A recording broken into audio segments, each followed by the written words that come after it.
Welcome to the Big Biz Show, featuring insight, analysis, and a lot of stuff that's none of your business. Hold on. This is the Big Biz Show. I think it is their business. Making the markets work for you. Here's the man with the plan, Sully. Hey there, live from the Los Angeles studios in sunny San Diego, California. 110 million broadcast home strong and simulcast on radio at the same time. Big Biz Show's on the air, American Forces Radio Network, Biz Television Network, Biz Talk Radio Network. And there's Mike Costa. Great to see you. Hi, buddy. And there's the DTC. Yeah. You're disappearing. I'm disappearing? Dude, you've lost like a full Sully. I lost a fifth grader, that's for sure. Okay, all right. I was questioned about it. I know. I thought you were talking about the past. When McKenna went missing for 3 days. No, she came back. She's great. She's a graphic designer now. No. It's readily apparent in your face that you're working out like a madman. I'm working out like a madman. Good for you. Couldn't be the stress or the red. No, not at all. Not at all. Couldn't be the peach vibe Celsius. Hello. It's fine. Get a close up of this. This is Celsius. Hi, try this. James, are you off of yerba mate and Celsius? For now. Are you your body? Are you shaking like Don Knotts? Pretty now? much. Yeah. Wow. It's interesting how we get. It's hey, listen, it's only 17 cups of coffee per can. Oh my gosh. God. I didn't know, but I told you this story, right? I didn't realize it was a pre-workout drink. It's a pre-workout. I'm like 7 o'clock. Hey, I'm thirsty. 7 p.m. Pop 2 or 3 of those things. Oh my God, I'm so full. I drank so much of that. Pop. Wasn't pop. Man. No. There's that. Hey, really, honey, I'm really veiny. What's going on? What's going on here? Very vascular. Well, it's because you're about to pop. Yeah. Wow. Clear. Are you jumping on the treadmill? Are you jumping on the? Pelotonian and. Oh, you're Peloton now. Yeah. Do you take classes? I do. Who's your favorite? Shout out to Hannah Corbin. She's awesome. All right. Yeah, she really is. Get on. So are you a 30-minute guy, a 45-minute guy? 30. I haven't hit the 45-minute threshold yet. All right. But yeah, 30 minutes. Have you done some of the challenges like power zone training? Oh yeah, the challenges are pretty cool. You know what's also good? Yeah. Taco Bell. Yeah. Yeah. Fantastic. I got nothing. Okay, thank you. Would you like to introduce our next guest, please? I would love to. The CAO, that's the Chief Amazement Officer for Shepard Presentations, expert on customer service and the customer experience, author of 8 books, including his newest book, I'll Be Back, How to Get Customers to Come Back Again and Again.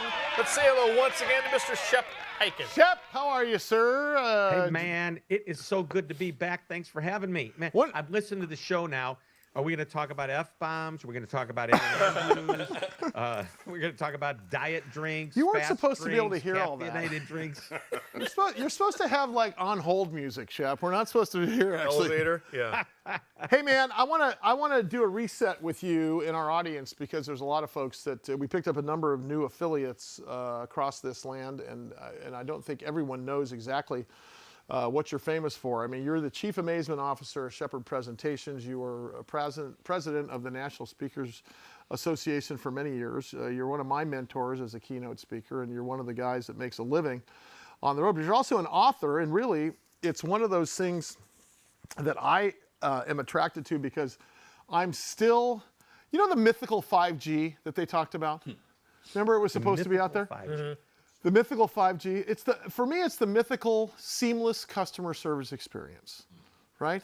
I mean, Right. The $1 million smile, but the 10-cent head. The $1 million smile is what you see in marketing, and as you get to the front door, it's a half-eaten chicken nugget. Okay? You know what I'm saying? My favorite. And and I'll just give you this analogy. Name a resort. We don't go on many vacations. You went to Cabo San Lucas recently, right? And you looked at the brochures and it was all there. Yeah. Let's say the Hyatt, okay? So we're going to the Hyatt, right? Okay. First thing we drive up and the guy opens my door and doesn't open her door at the valet. Ooh. That is what I'm talking about, Shep. What happened to our pride in a seamless customer experience? And you know what? Obviously, as a customer, I'm getting smarter, right? Yeah, you are. Yeah. And it's not even the pride, it's the training.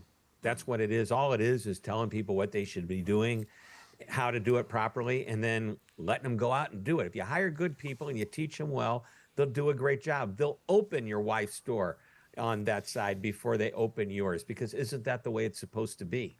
Well, it's just at least most of those. It's the Maybe little that's stuff. old school. See, I sort But of feel like, look, yeah, yes, you have nice sheets and you give nice turn down service and the lights are on and it's a bitchin' view. You're getting paid for that. It's called a nightly rate. Okay, so we're even. Okay? How about, elevating, leveling up the experience? And I'm not just talking about hotels, I'm talking about every place. I mean, there's just this disconnect between what happens at the register sometimes and what happens with what our expectation is. Aren't you just tired of paying for crap and not getting it? Absolutely. I think that's what it comes down to. Absolutely. I mean, as much as that is, I hate to sound like a cheap bastard, but I'm just tired of But paying you'd be for willing one to pay expectation. more if it was done right. I would be willing to pay more if it was done right. Yeah, yeah. 58% of the people we surveyed we surveyed thousands of people. 58% of them say, I will pay more if you promise me and deliver a better experience. And if you make it more convenient for me, let's bump that number up to 70%. 70% of people said, I will pay more if you make it easy, convenient, frictionless. And, how about the airlines? There is an example. Perfect I mean, example. I have good experiences on the airlines, but there's a point in time where it's like, just get me there on time. I'll pay you whatever you want. Yeah. Right. Isn't that's the room with the view you're talking about? In your book, The Convenience Revolution, you talk about convenience being a competitive expectation. Talk about what that means. Yeah, so basically that's what it is. The company that is more convenient wins.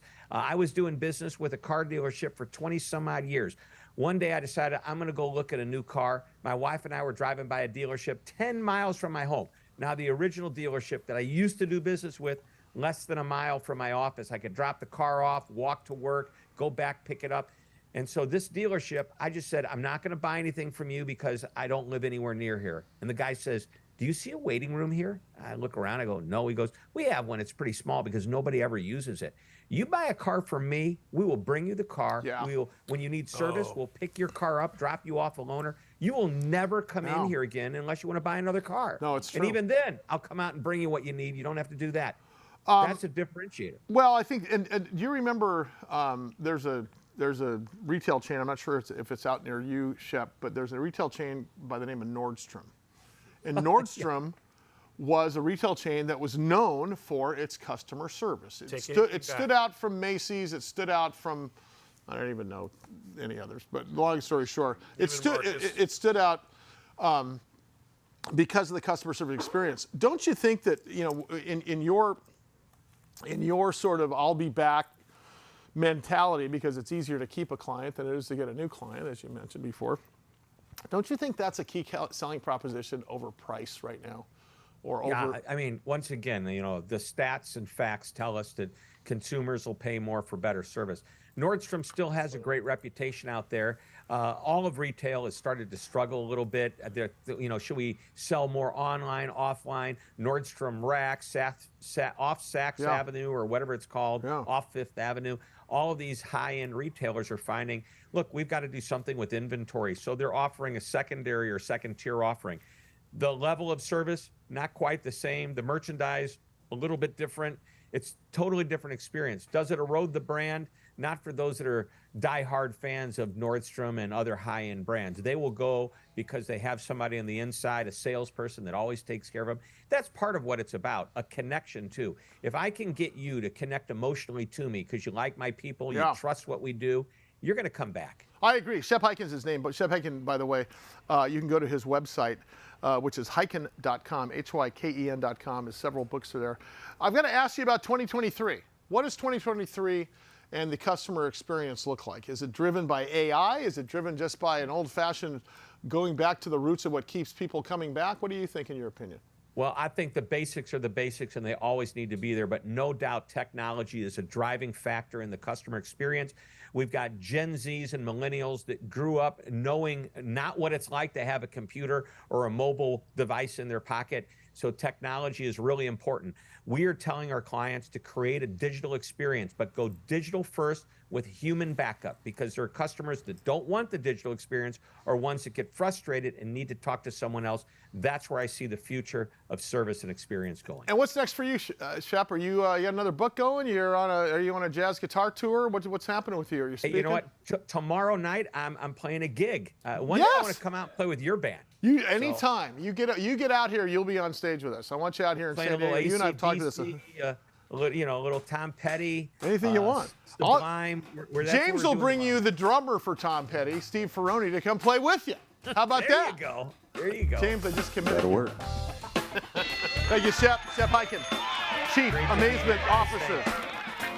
My good friend and mentor. His books, the two latest, I'll Be Back and The Convenience Revolution, all available on his website, hyken.com. Or you can find those on our website. More Big Biz coming up. Stand by.